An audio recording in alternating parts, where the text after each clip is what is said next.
that's weird as hell to me.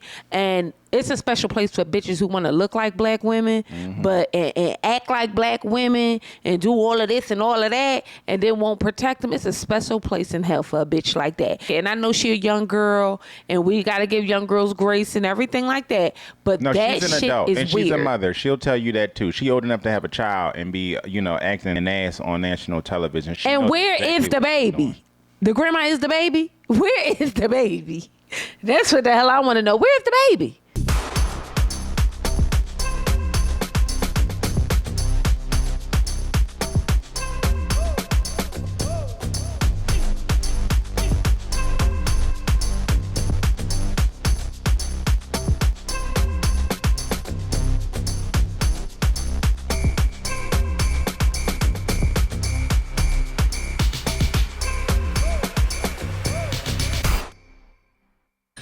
Hey my loves, welcome back to our channel. Thank you so much for joining us again.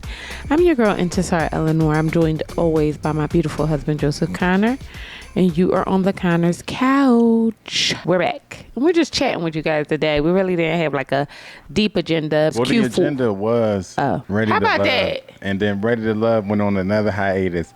And the people was lighting them up in the comments. We are told by Little Birdie they went on a hiatus, not a hiatus. They went on a break, a holiday break. You know how they do. So they are skipping yet another week, and that this should be the last skip, which it should be the last skip. It's so annoying. Like at this point on, y'all really have to get your shit together. It's very much giving rink dink, very much Piccadilly, very much ransacked and ran through. Like 100%. what is happening? But also, somebody made a good point in the comments that said, first of all, if you want to entertain yourself, go to the own Ready to Love page or whatever, whether it's Instagram or whatever. People was chopping them up because they posted, oh, we'll be back next week with a new episode. People was like, you've been dragging this season out for a year and a half. Like, but why are they dragging it so hard? Like, let these people, because also it's unfair to the people who are actually a part of this season, because it's almost like they can't get back. Move on. Yeah, right. They still talking about some old shit that happened a year or so ago and everything like that. That's corny as hell. Yeah. And it's a year or so ago. But they've been doing that with a lot of their shows with this hiatus BS on. They do it with like Love and Marriage Huntsville and stuff like that. But it's like once we start watching the show, everybody knows the reality show was filmed. They do their edits. They do the reunion. Then they come to, you know what I mean, go live.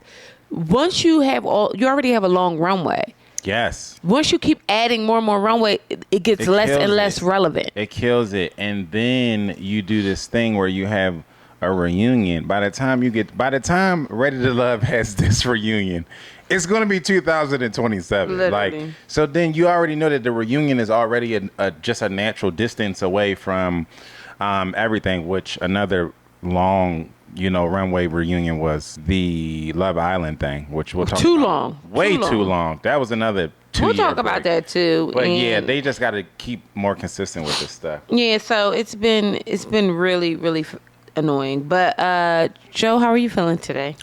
Better. So if you were watching the last video, we had a little bit of a scare with the girl. Yeah. And long story short, we had to cut the video short and make sure she was okay. She's okay. We went to the hospital, the whole thing or whatever. 2 hospitals.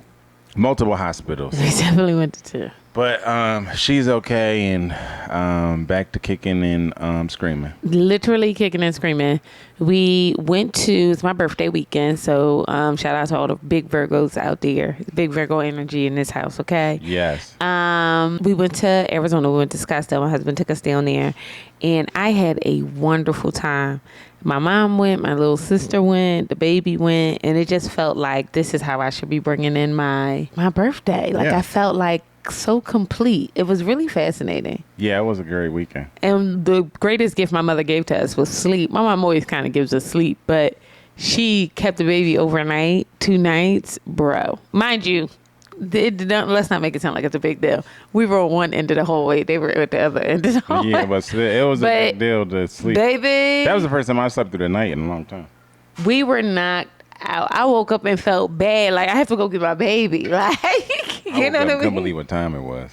Like, it was just really, really crazy. And it was just really, it's so funny because you think that once you have these moments, you're going to be swinging from chandelier. It's like, oh my God, I finally get some time alone with my husband. It reminded me of the Kevin Hart video where he like, we was away, we was on the resort, we was drunk and shit. I was talking all this shit like, we try to get you back to her. And he said he was on the bed with his arm hanging off the bed, asleep. For real, and that's how it was. We was knocked out, but I owe you one. But we'll do our own. We still didn't. Our process with the baby was so crazy that we just were like robbed of a lot of natural moments in life. We was planning on doing a little baby moon, the whole little thing, and so we'll do something with just each other at some point. Yeah. And my mom was like, just go away. Go by yourselves. I don't need to go. And I'm like, she's still too young. She needs me. She needs to see me or whatever the case may be. But yeah, so we had a good time. Like, if you're on the West Coast, I kind of recommend Scottsdale. Really is like a dope place. Always, yeah. And you know why I like it? I like it because it's not poor. It doesn't give poor. Like the aesthetic isn't poor. No, yeah, it's always a vibe, and you don't have to. That sounds so bad, y'all. No, it is always a vibe, and you don't have to like, even go too far or do too much to get a nice aesthetic, a nice hotel, a nice resort. Even we went to a couple places in the city, and it was just like a regular neighborhood, and it also was pretty nice. You know what I mean? Yeah, for sure. Yeah. We went to a lot of good restaurants. We went to Dos Chris and Dos Chris Bakery, really good bakery. Which, if Sean is coming this way, tell him I'll give him $100 to stop there, get me a half a dozen of cupcakes, and bring them with him. Oh, you just had to remind me. She's referencing my bass player. We have a show this week in Denver that we got to fly out for, but he lives in Phoenix. He typically meets the band here. I think he's flying directly into Denver. I figured he would because it's a short flight. It's a short flight. Yeah, it's a short flight. Y'all, Dos Chris Bakery, 2 Chris's married. Love it. Okay, this was me and Joe. I have a sweet tooth. Okay, like I love cupcakes. I love cakes. I love all the things. When I tell you we went, we just was like, fuck it, we were going. I looked them up. I did my research. I did my Googles, and I'm like, all right, we're gonna pull up on them. 10 minutes from our hotel, and phenomenal. I mean, a beautiful spot, really beautiful. So if you're in the Scottsdale area, you definitely need to check them out. But not only that, guys, across the street, Joe and I are like, all right, we're going to go get some coffee because we getting back on the road. We're going to try to just hit it all the way home, right? We go across the street. We think it's this little coffee bar. Turns out it's this massive restaurant, coffee bar.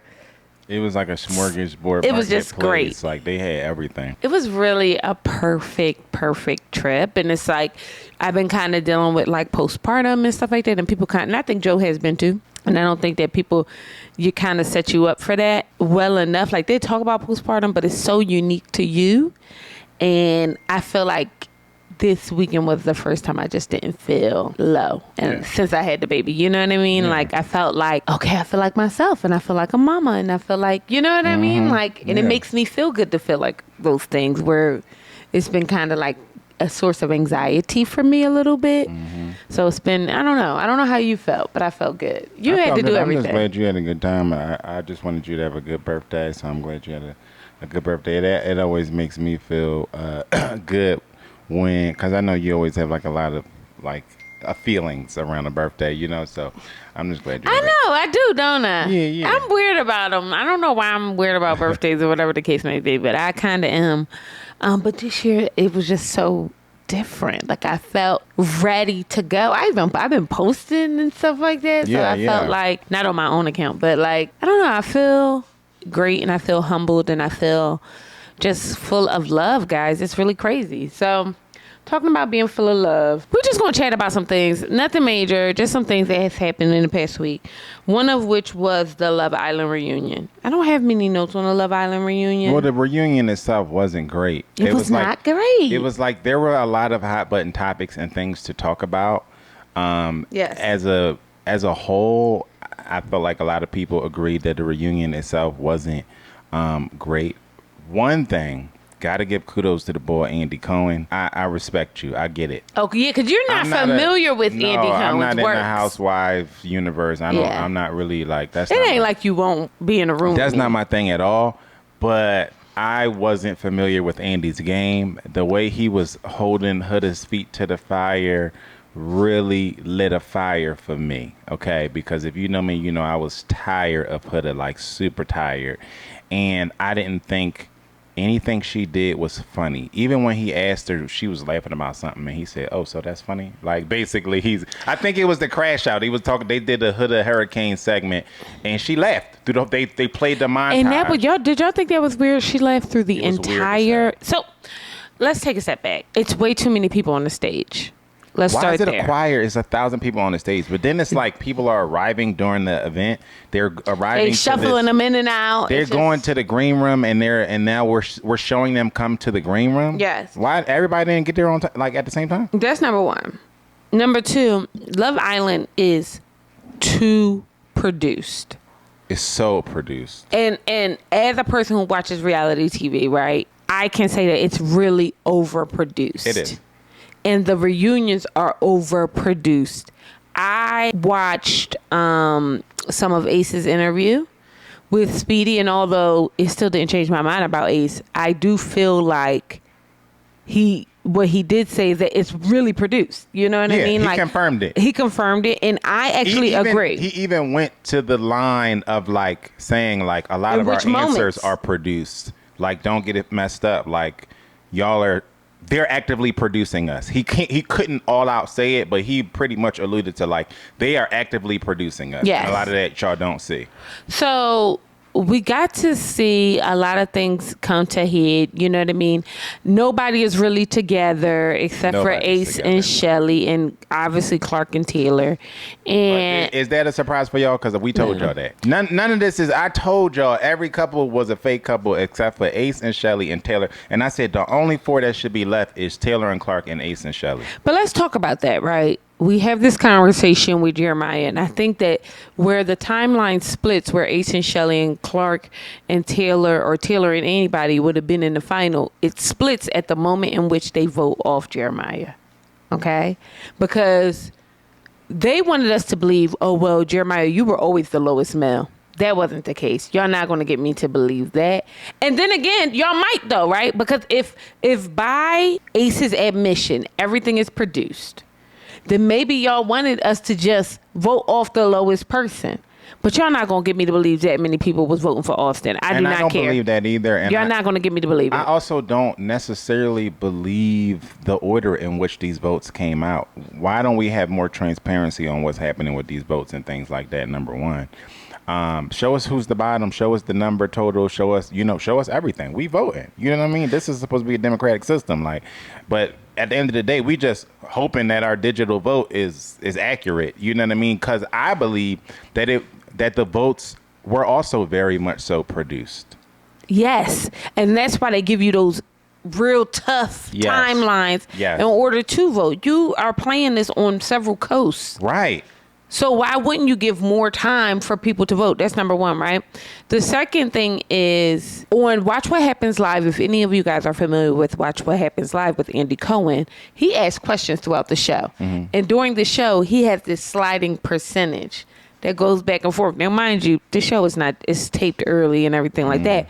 But even if we had a sliding percentage to see, oh, Jeremiah, you only got 13% of the vote, but you're got 15. Y'all didn't even give us that. Y'all gave us a list, just an Excel little bloop, bloop, bloop of 3 names. And that was supposed to explain to us what? There was nothing on it. That was not even a good subset of data in order for us to kind of like say, oh, he was at the bottom. It was just people names on the list. 1,000%. Y'all, you can't give me, especially after seeing some of these interviews where people are kind of admitting that production has influence over what happens and too much influence. Y'all can't get me to believe that a lot of this stuff was manufactured, down to the Nick and Olandria thing, down to Nick and Olandria getting brought back on the show and then being put together by production, which is crazy. You can't convince me that a lot of this stuff isn't, even we talked about the other day that it was clear that production is reading the comments. Yes. And it's never been even more clear for any show that I've watched that right there, that's a true sentiment. And I think the Nick and Olandria thing started to take form, and production is trying to give the people what they want. And so they get voted off, and then they bring them back, and then they give them an ultimatum to put. I've never seen anything like that happen on a love show, a couple show ever in my life. I've never seen anything like it. And then now y'all trying to get us to believe that the whole thing is real. That is very odd to me.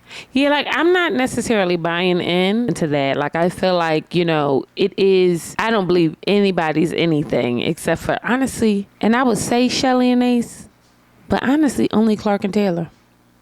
If I'm keeping it 1,000. The timeline splits when y'all vote off Jeremiah.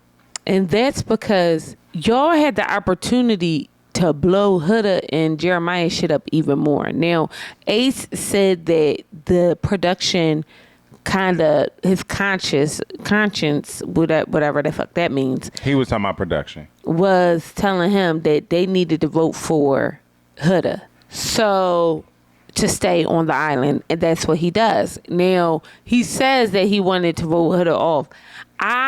Part of me believes that because of his reaction. I think everybody wanted to vote Huda off. I think everybody, and that's the thing that I believe the most about what's been coming out post the show. The sentiment that production was strong arming people and pushing people a certain way. Exactly. And keeping certain people on and there's no way that Huda was acting the way she was acting. And everybody in the bill was just in love with her to the point where they wanted to keep her there for multiple weeks. Y'all not even going to get me to believe y'all liked her. No, right.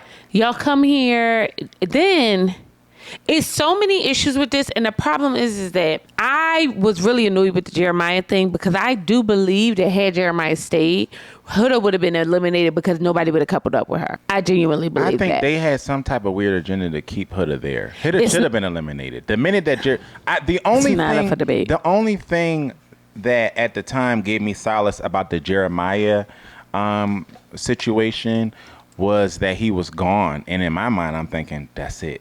They got her. She's out of here. Right? That was the only thing that gave me solace. And were you wrong? And was I wrong? And I really underestimated the power of production. Yes. Because that to me only could have been an agenda to keep her around for some strange reason. And I can't explain it any other way. It wasn't enough to me of holding, first of all, whatever kind of PR Kardashian bullshit spin they trying to put on Huda, I hope it fails. It has to. I hope it fails. I think that there is a place where women of color, and I'm saying women of color who are not black women, really do weaponize that against black women. And I do believe vehemently with my heart and my soul, she went out there, and once she saw that, she saw that she was being bullied. She was not being bullied. It was very clear to me that, especially on the Stand Up Business Challenge, Huda don't have no problem protecting herself. She sure don't. You know what I mean? If she felt like she needed to say something, she said something. She was not bullied, okay? She literally left and then turned this narrative. Now she's spinning with the narrative that she was bullied and everything by these black women. And then when asked to recount or to even say something to your audience, you don't. That's weird as hell to me. And it's a special place for bitches who want to look like black women, but and act like black women and do all of this and all of that, and then won't protect them. It's a special place in hell for a bitch like that. And I really don't like it. And I know she a young girl, and we got to give young girls grace and everything like that. But no, that she's an shit adult, is and weird. she's a mother. She'll tell you that too. She old enough to have a child and be, acting an ass on national television. She knew exactly what she was doing. This whole playing the victim thing is calculated and manipulative as hell. And where is the baby? The grandma is the baby? Where is the baby? That's what the hell I want to know. Where's the baby? She knew exactly what she was doing the whole time. But then people be like, y'all act like single moms can't get a break. The way y'all tell it, y'all don't get no goddamn breaks. What the hell? Like, right. What are we talking about? Right. I'm just bored, and I do think, and y'all gonna come for me on this. Me and Huda got the same birthday. That's a fun fact. My sister sent me. Y'all are weird, and as a woman who defends women down to the socks, okay, 10 toes down for them. If you rocking with anything Huda did, It's crazy. And you could still be a fan of hers after you've seen all of this play out. You're a fucking weirdo. And it says more about you as a supporter of her than it even does about her, because I think a lot of people that are defending Huda's piss poor actions can relate to Huda and the piss poor actions and the lack of accountability and the gaslighting. And all you of that like stuff. the privilege that comes with being a pretty person, so much so you think that should allow you the ability to say and do anything you want to people. Yeah. And that's not the case. I'm having my And you can relate to not taking accountability for your actions. Yes. You see Huda do it and you want to defend it. For some reason. And the truth of the matter is, the one thing she's going to do is play a victim. So this whole thing about retroactively being bullied and everything, this is just, it tracks to everything she did on the show, when in every situation, somehow she was the victim. She went and did all of that stuff, called the man a bitch in the middle of the damn island. I mean, did everything but roll around and cry on the floor. And then somehow at the end of all of that, it was still Jeremiah. He was still the problem.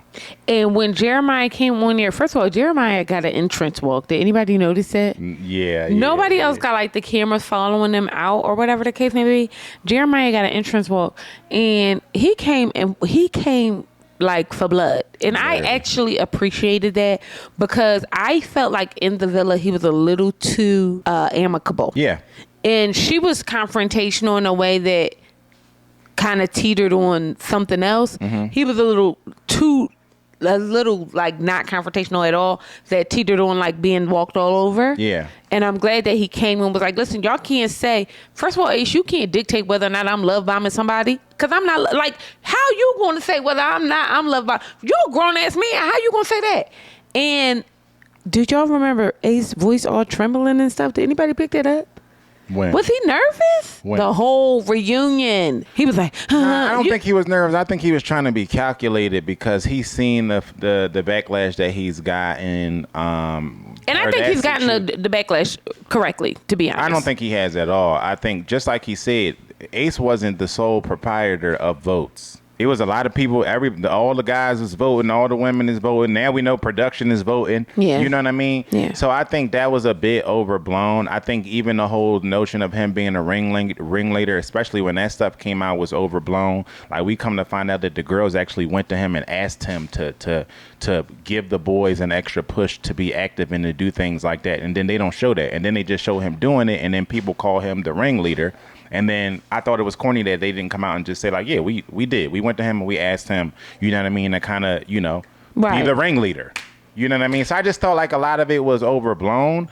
But at the end of the day, it just played into more of the victim, role, attempting to be the victim. Even with Chris, now we saw that Chris, came with a little bit of I love that. You know what I mean? He had a little bit of fire in his back pocket, and I appreciate that, because he was just tired of the Huda victimization stuff too. And it's just a repeat pattern. And if everybody is crazy, you're the one that's insane. How can you sit and defend this person and how she has literally run amok in every relationship she's been in on the show, and then still claim that somehow she's the victim? It's Jeremiah, it's Ace, it's Chris, it's the sun, it's the moon, it's the stars, but Huda still didn't do anything wrong. It's really annoying, and I really want to be done with her, and let's move on. Like, these Sims have really ruined. I thought I was going to have another fun summer and be kicking my legs like I was last year, and I just have been frustrated like a mother jumper. Yeah. Shelly talked to her about how she was feeling about the whole Chris situation. It just felt, Shelly has a hard time explaining herself for some reason. She's a mercurial being as well. She's a Virgo. But she has a hard time explaining herself in order for it to get across. Now, I want to say this, though, in Huda's defense. It did feel like what Huda said to Shelly is what Shelly said was the problem. And Huda was like, but I said that I was bringing them back for both of us. However, there is something missing as far as like tone goes. Chris going on there and getting Huda together was my favorite thing. I did think that Shelly and Olandria had more of an opportunity to really dig in. I felt like Olandria kind of got her point across and everything. I love to see black women crying. But it's so scary because none of it hit Huda. What you mean? Like, it was like she didn't receive anything Olandria was saying. Oh no, or Shelly. I think Shelly, to me, I understood what Shelly was saying. And even them playing the tape back, to me, it just showed how much of the bullshit that Huda was trying to push to her in real time, and she's a bad actor, so it just fell She's a bad flat. actor. Oh, I'm gonna do this for you, I'm gonna bring him back, and it was like she was trying to, it was a used car salesman situation. Like, you get it? She was trying to manipulate her into being believing like this is her idea. And I saw through it. I saw past it. You saw through the in the moment. When it happened, I just thought like, this is corny as shit. Like, you know what I mean? And I thought that Shelly really should have gave her a lot more energy in the moment. Like, no, this is not for me. This is for you. You know what I mean? Like, you don't really have another bed to lay in this whole situation, and this is your attempt to cling to somebody and stay on the island. And Chris, which also makes me feel like that's production. 100%.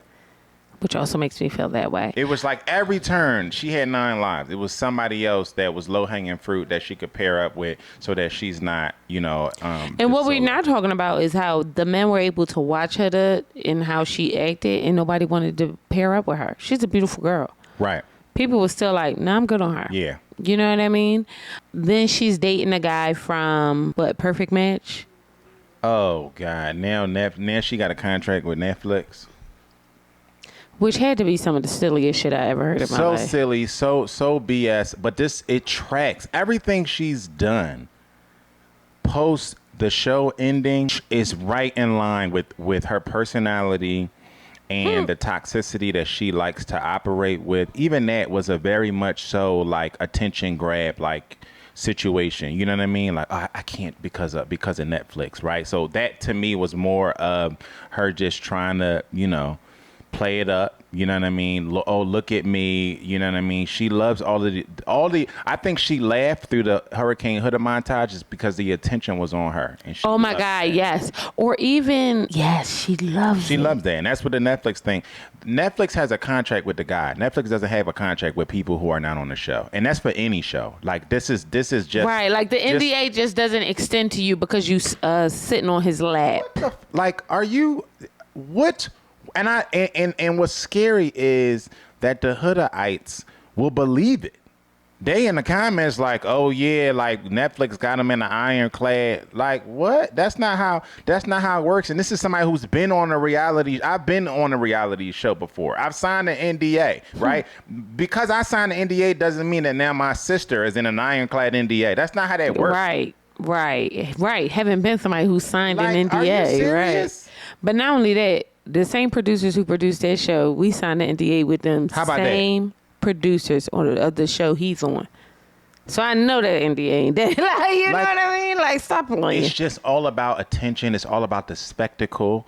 You know what I mean? It's all it's what she needs. She feeds off of it, and it was disgusting. And I appreciate that Andy all but called it out even in that moment. Like, wait a minute, what did Andy say? Well, you let them know that this is the number one. This was the number one rated show, and he was absolutely right to clock it like that.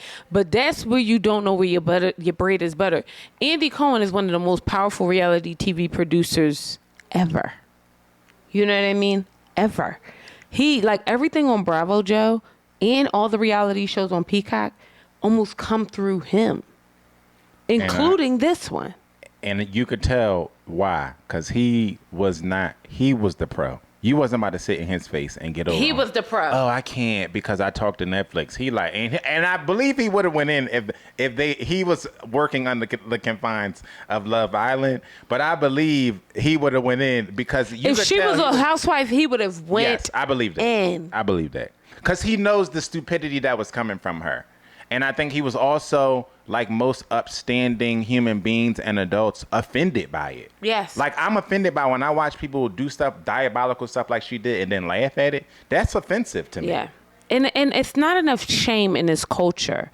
You know what I mean? America's really fucked itself. Like, we really have this celebrity culture that's really taken us away from morals and values. Yeah. And so much so that a young woman like Huda, we could see her crash out, and then we think, oh, I align with that behavior. Yep. Versus that behavior is incorrect. Two things can be true. You can align with that behavior. I'm a recover crash out. I can align with that behavior and also say none of that shit is funny.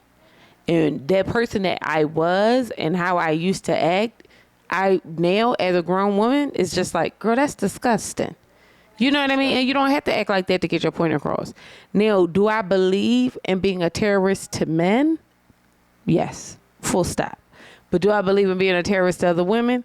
No. And that's why I can't get with her. Huda is a terrorist, full stop, just 100%. Wait, should we say that? I don't know. Now y'all going to twist that into something because she Palestinian. Oh, get over it. And even that part, let's talk about that part, because they tried to go at Andy. She tried to make it Andy Cohen a thing. She was reposting all this stuff about how he was a Zionist and he shouldn't have been on the broadcast. Was she really posting it? I couldn't find it anywhere. Yeah, it was her. It was her. She reposted it. We all saw it. It was trending. Oh, she reposted. She reposted Okay. People were saying stuff, and she was reposting. Oh, he shouldn't be on the stage with a Palestinian woman, all this other stuff. The girl goes on the Call Her Daddy podcast, and the one girl is just as much in support of Israel and all of that as anybody else, but she ain't had no problem. This is more the victim thing, is what I'm saying. You know what I mean?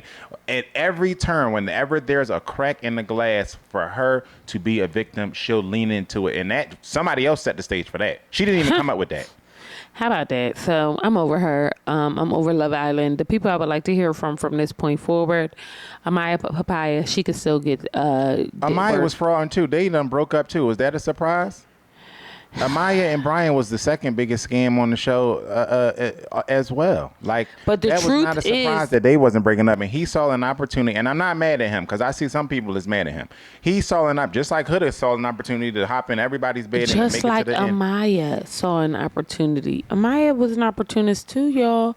She was trying to stay there as well. The problem is Amaya was propelled clearly by production. You know what I mean? They wasn't going to let her go home. So do you think Amaya was propelled by production, or do you think in production? So I think production wanted Huda to win. Okay? Hear me out. It was very clear that Ace was going to get the villain spin, right?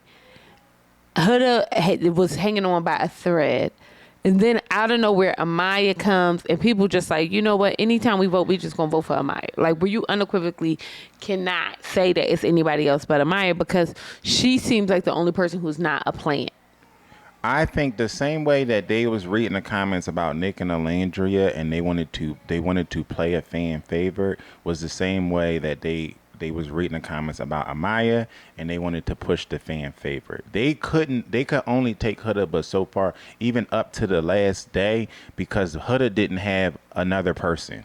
It was like it was going to turn into the Big Brother Love Island spinoff, because if they could have, they would have just let Huda win by herself. That's kind of, she was in a coupling and the guy was visibly disliked her. You know what I mean? And they couldn't make fetch happen with Huda and anybody.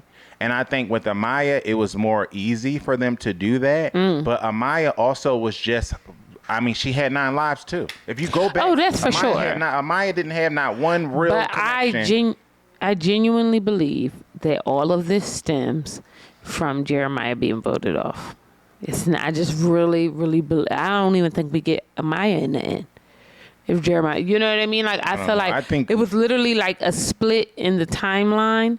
And not in the timeline. For real, I'm not bushing you. I feel like it was like red pill or blue pill, and in a place where, because also what wasn't addressed and nobody addressed, what is your actual issue with Jeremiah Ace? But it wasn't the Jeremiah thing. That's what I'm saying. The Jeremiah thing wasn't a Ace versus Jeremiah thing. And now the more they talk about the votes and the agendas and everything, But prior to that, they definitely had and the voting was all season long.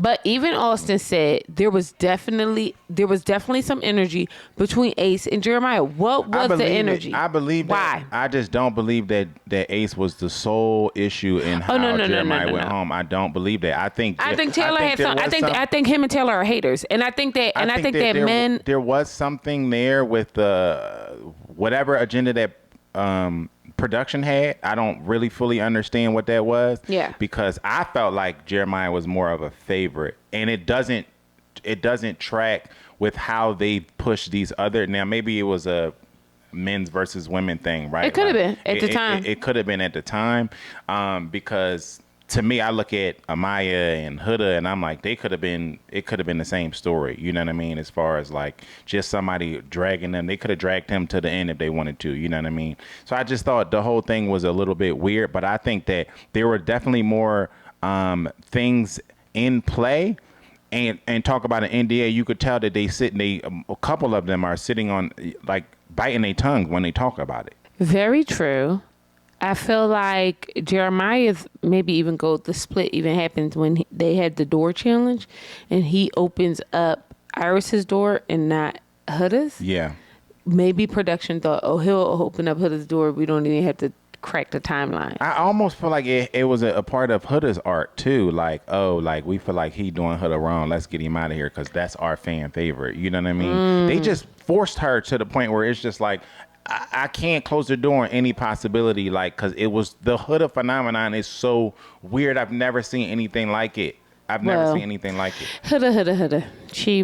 We done talked enough about this bitch. I'm ready to move on. 2 things I heard this week, and it was all about marriage. One was Lala was talking to Angie Martinez on the Angie Martinez podcast in real life, where she was speaking about being married. And Lala said that she said she was doing an interview and she said straight up, like, no, marriage ain't for me. I'm not doing it again. Whoop de whoop. Sierra called her and told her, just watch your words. You don't know what, the Lord has for you.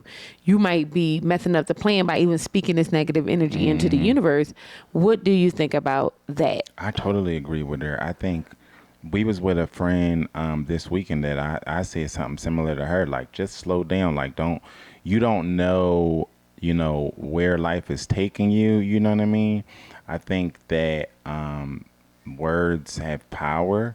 And I also think that a lot of times making these life decisions depends on the person, the person that you're meeting, the person that you're tethered to, whoever this new entity in your life, they might not be there yet, but they might be coming and they'll change your whole perspective on everything. I mean, everything. And I referenced it the other week when we were talking about something. I said, Jeannie Mai said she didn't want kids. And then she met this new man and she immediately got pregnant by him a day later. Right. And it was based off the person. I think a lot of times we make these decisions because right now, today, we can't see that with a person or we don't have a person. You know what I mean? Yeah, I think especially when you don't have a person, it's harder to, Yeah, you got to chill. You don't know what's going to happen. You know what I mean? Right. And honestly, pie in the sky, you got to want it all. I want, to be in love forever and ever and ever. You need the romantic ideal of things because worst come to worst, you get the moon. You know what I mean? Yeah. And you get something great. And I feel like it was really good to hear her speak about how Sierra, not that Sierra is like, because I love Sierra to death, y'all, but to me, she is not this pillar of... She can't be. Great. She can't be. She is just a woman. The reason why Sierra should be... goated is because a lot of y'all do not take direction from yourselves. She was in a situation. She saw it being like going in the wrong direction. Pattern. She was in a pattern. She was in a pattern. And she said, you know what? Same patterns. I'm done. You know what I mean? I have to break this cycle. And she should be rewarded for breaking the cycle. Yeah. It wasn't that we're not asking her enough. What led her to the point in which she broke the cycle? Everybody want to ask for the prayer. Fuck the prayer. What made you choose you? What made you, Sierra, say, you know what? I done messed with this guy. I did not get anything that I wanted. What is it about me that I'm accepting this? Mm-hmm. Nobody has asked Sierra that yet. Yeah. Everything is like, well, what did you ask for in him? No, what did you ask for in you? Yeah. You know what I mean? How did you change your patterns? You're blessed, and I believe she's favored. Do not get me wrong, because she was able to meet somebody like a Russell Wilson. But you have to be in a certain headspace to receive that kind of love. You can meet a love like that anytime. People do it all the time. Meet their generational love, treat them like shit, and then they shoulda, woulda, coulda 20 years later. Okay. I said that when we was talking about Ready to Love. I said you have to be in a certain position to even get the person that you want, and this is what I was talking about, right? And when you out here, you dealing with Tom, Dick, and Harry and Future, you are presenting a certain way, and you showing up a certain way. The Russell Wilsons of the world are not going to want to rock with you. A lot of what we don't understand is that energy is transferred, right? So whatever you're putting out, you're going to get. So when you out there and you messing with them certain kind of guys, something about your energy is putting that shit out there. And I don't give a damn what nobody say. Or you messing with them certain, the guys like to say, all I date is one of our friends. He only date women who want to manipulate him. You let him tell the story. But he only date women who want to manipulate him. And I think a lot, to your point of asking the wrong question, it's an accountability thing. And I think that that's the disconnect that I see where when people aren't asking the right questions, is because they don't want to hold themselves accountable for the choices and the picker that they use to pick these human beings. And the truth of the matter is, if you got into the big age at 35, 36, 45, 46, and every ex or whatever that you have had in the past was a piss poor one, it's not them. It's not because it's just piss in the water. It's just not. I'm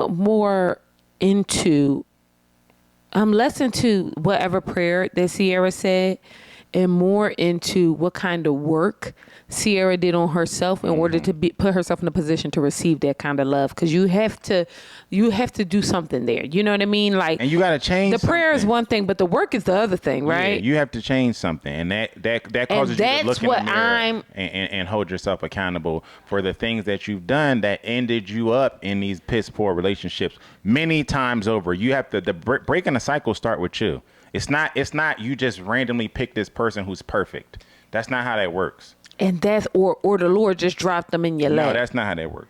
Like, please, enough. No. The next thing I want to talk about, and we're going to end with this one because men. Offset sits down and he talks about being married. Now, when I first saw this clip, I thought, here go Offset with the bullshit, right? But then I kind of watched it and in full, and I feel like it wasn't as insidious as I thought it was at first, right? So Offset says that he does not want to be married again. He would not recommend marriage, and that he's done it and he feels like mission is accomplished, right? So when you first see it, all it says is Offset doesn't want to be married again and he doesn't recommend it, kind of thing. Now, Offset was a terrible husband. Now, he wasn't a terrible husband because I was in a relationship. I'm seeing optically him and all these bitches. That seems pretty terrible to me. You know what I mean? So, and the way his wife is crashing out online, that also seems pretty terrible to me. So they go on a red carpet and they start to ask men how they feel about marriage. And I thought this was so beautiful, y'all, because what you got to see was how many OGs really like, nah.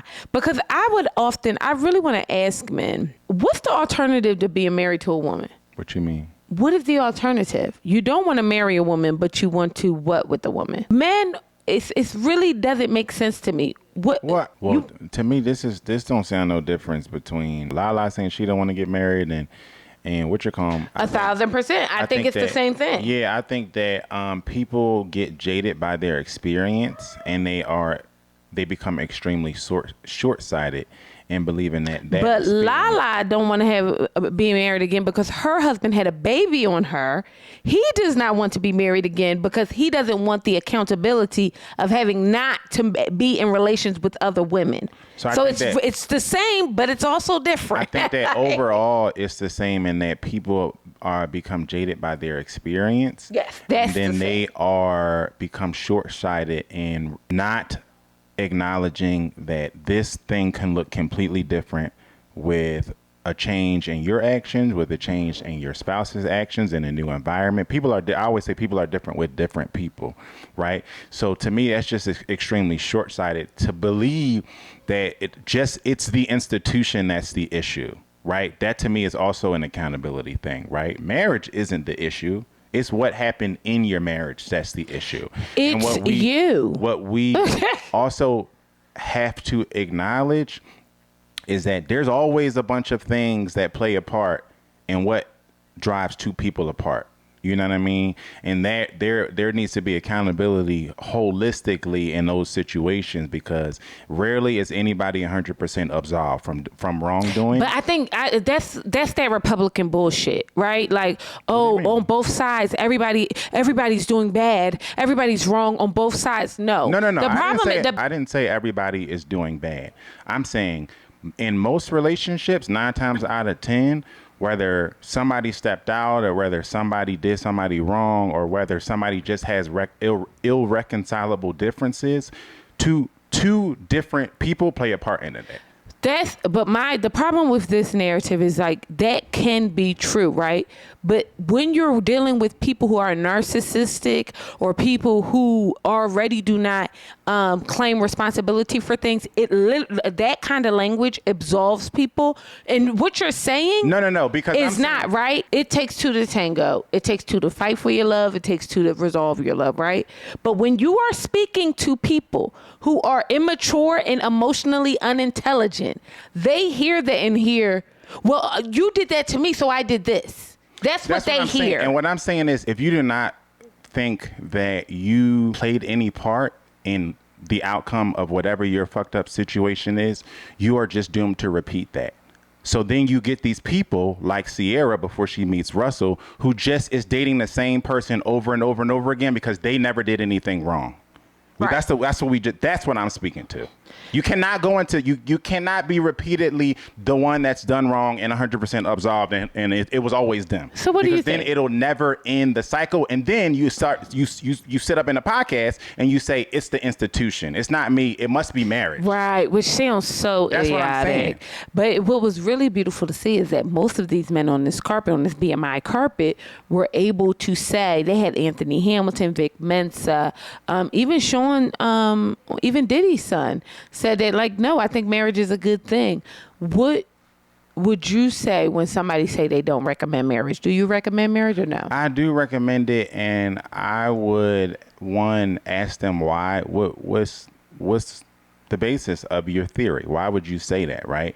And most of the people who I've talked to who hold that position, it's them being jaded by something that happened in another relationship with another person.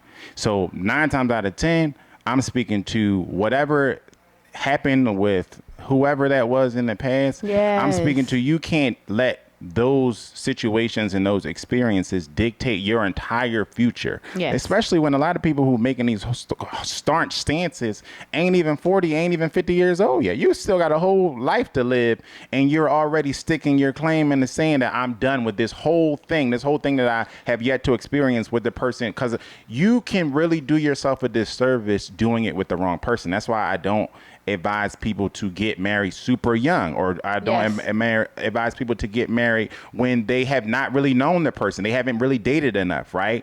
There's no absolutes in life, but I typically don't encourage it, because I'm like, you can really do yourself a disservice by doing this too early, or doing this not really having known the person, jumping into this thing, and then now you come out of it thinking it was the thing. Right. It was marriage. That's why I shouldn't have did this, because it was marriage and I just should never get married again. And I think it's not an accurate way to look at it. One of the things about this whole conversation around marriage and everything like that we're kind of negating, I think, is, the element that Black people and our people kind of play in it. Like, marriage is so very important for generational wealth, because y'all love to talk about that. And I think it's so missed on a lot of people. Like, Black men make more money when they are married. Black men are healthier when they are married. Black men live longer when they are married. The truth of the matter is, marriage really works way more for Black men than any other, for Black women. That's for damn sure. And not to say that it's like this kind of thing that we should be. I think the problem is that we look at it like, what have you done for me lately, versus really trying to etch and edify what we are as a people into the fabric of this nation outside of service, in a way that really just looks at us and how we are building our own kingdoms. And I feel like to even speak like this is just not to say that Offset is some kind of fucking philosopher or a great mind by any ilk or by anybody. I just think it's very important for Black men to say, and to be married. I think, and I'm not even saying the Black women. I think that's important separately, but I think marriage in general is just good for Black men. Anthony Hamilton says, when asked about how he feels, does he agree that, you shouldn't be married or marriage is not a good thing? He says, I disagree. There's a covering that you get when you're married with someone that has your heart and your best interest, that unity is powerful in a spiritual way. And I think that's lost on us too. Yeah, I just think it's just very uneducated and immature. That's what it is. It sounds so. And I think that when anybody says it, this is not just Offset or this is Lala. This is yeah. Offset. I think when anybody says it, because I think in any situation, if you do it with the wrong people, it can fail and it can scar you, right? So does that mean you don't build a business again? Right. Does that mean you don't? If you're a hairstylist, you don't try to open up your own hair salon because the last people that you did it with sucked, right? Right. Or if you did it right, I know people who've literally tried 2 and 3 restaurants, right? And that's their business, and then they try it again and they try it again. You know what I mean? So I just think that you can have a piss poor experience doing anything, especially if you do it with the wrong people. It doesn't mean that it's the thing that's the problem, right? Exactly. At the heart of this issue is people not wanting to take accountability. And that's really at the heart of it, because the truth of the matter is, if you wore a pair of shoes and they hurt your feet, you're not going to not wear shoes for the rest of your life. Nah. You just wouldn't pick up a blame different Nike. pair of shoes. You would get another pair of Nikes. You would not blame Nike. You would blame yourself first. Oh, maybe I got the wrong size. Maybe I should have sized up. Maybe I should have did this. The situation. That's what I'm saying. Like, you have to assess the situation, and in most situations, nobody is 100% absolved of wrongdoing. And I think the issue is that people be out here believing that, like, oh, I didn't do nothing wrong. You know what I mean? And so they jump in different relationships, and then they get into another relationship and another relationship, fully believing that in every relationship that they have been in that went wrong, they were 100%. So there is a very big population of people like that. That to me perpetuates a cycle of, and a lot of it is these people who say these things like, it's marriage. You know what I mean? I'm not doing it. And then they have this holistic view of like, it's men over 5'8". It's women that don't cook but like to go to the movies. It's like they have these hope because this is directly related to their ex. I just think, right. And also, we don't think it's weird that one person in your whole life could turn an entire system on its head for you. But I would rather them do that than look in the mirror and figure out what I did wrong. And that's the issue. Y'all would rather allow this one person who you don't even really like that to sour a whole industry, a whole different experience that you can hit a rock and find somebody who will tell you it's beautiful. I think marriage is beautiful. I think partnership is beautiful. You just got to do it right. If you do it with the wrong person, of course it could be a shit show. Just like anything else. Anything. That's anything. But that's my problem with it. You could align that philosophy with anything. And in truth, no, you dust yourself off. And the problem is, to your point, Offset is speaking from the place as if he has done nothing wrong in his relationship, as if he has not contributed to the environment that he is in. And most people who speak like this, specifically about the institution of marriages, do. They speak from this place. Like, I was always done wrong. Right. And I think that's unfair. And I think that if you're out there and you're worried, like, you've been married and you like, I ain't doing that again. Don't be that way. It's 7 billion people on this planet Earth, and one person is going to allow you to change your thoughts on companionship and partnership. Yeah. That's like, you know what I mean? Like, that's a very small worldview. Mm-hmm. That's a very small worldview, and I would challenge you to be more open. I would challenge you to be more open to romance, to be more open to love, be more open to partnership, because and be more introspective. Yeah. And be more introspective. Like, listen, as a person who has done it, dust yourself off and try again. Hello? Okay. It's almost greater later. And believe that you can get something better out of the you doing something a second time. That's that to me, you think so small of yourself that you wouldn't even be able to show up and get more out of doing it again? Or my problem is I'm so narcissistic that I could tell you that I was the reason that it was wrong and tell you the reason why I was right. Okay? Like, that's how bad I am. Okay? Like, I'm mentally ill like that. But really, though, I'm telling y'all from a space. Everybody don't need to be married, so don't get me wrong. That's not your thing. It's not your thing. But for those who want that, and for those who are so vehemently against it, you just want it. You just want it to be right. You know what I mean? Yeah, because we've all had the friend who was against marriage until they met somebody and now they're married. That's it, and that's all. So I thought that was really a fascinating thing for him to say, and I was very glad to hear it. And I thought Vic Mensa saying that, the problem with black families is that we're not staying together. Like, we need to be unified in our endeavors, in our partnership, in our love, in our finances. And the problem is there's too many men, too many women, too many black people talking about marriage as if it's something that is so unattainable, or it's like pie in the sky. Like, y'all have to believe that y'all can curate this to look any way that you wanted it to. But also, we don't also need to perpetuate this farce that the blacks aren't together, love, and then happy and doing anything. The majority of black men is married. Black women, it's a lot of black, happy, big black, happy families out here. It's possible. It's obtainable. Okay. And we do it more.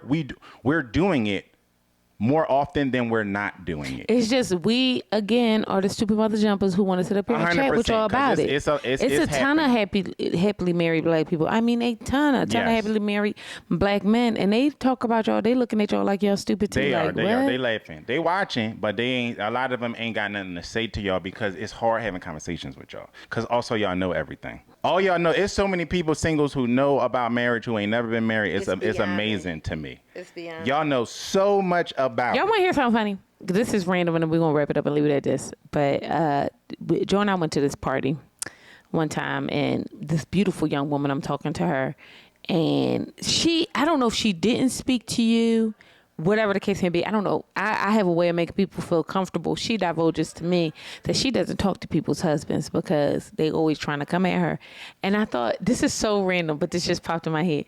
And I thought, that was such a random thing to say. Yes, it was. To a woman who is married, you know what I mean? And not only, it was just very fascinating. Now, to be clear, Joe's the beauty, I'm the brain. So I do think sometimes people think like, I think we look good together, but I do think sometimes, I don't know. But I don't think she was trying it. I think that what she said was indicative of a bigger issue, right? Because if you're at the point in which you would say that, people husbands be wanting to talk to me, we got to do a little bit digging into what it is about you that is attracting people's husbands. 100%. Because as a bad bitch, I go out in the world all the time. I'm not really worried about other people's husbands. I don't Why even would you even be thinking about it? About other people's husbands. Never enough to say that I don't talk to men because I'm worried about them being somebody's husband or the husband.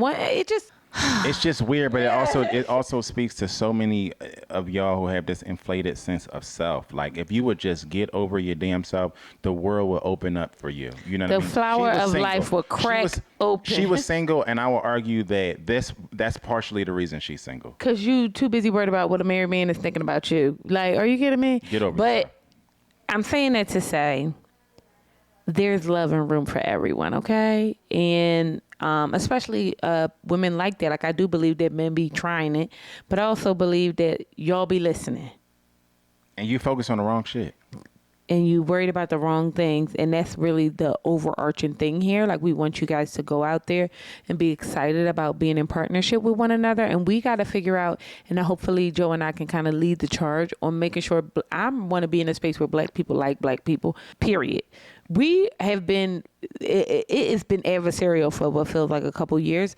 And right now it's just kind of time to get back to kind of like romancing and having fun with And one that's another. just the social media thing. That's why I said I don't like the narrative, because people will drive it home. That's just the social media narrative that it's just, we just in this big war of Mars versus Venus, and it's just not true. You know what I mean? It feels like that sometimes when I talk to my brother. And and like I said, it's just not true. When you look at the real numbers and you live in the real world, you know that it's a bunch of us out here doing it and loving doing it. And It's not that it's not hard. It's not that it's not difficult. Just like everything else that's worth doing is. But life is difficult. Yeah, marriage is easy. Yeah. Y'all make it hard. It could all be so simple, but you rather make it hard. Yeah. Okay? And I say that all the time. Like, being married to my spouse is not hard. Yeah. Being in partnership with Joe is not hard. Life is hard. Shit happens, and that makes shit hard. Right.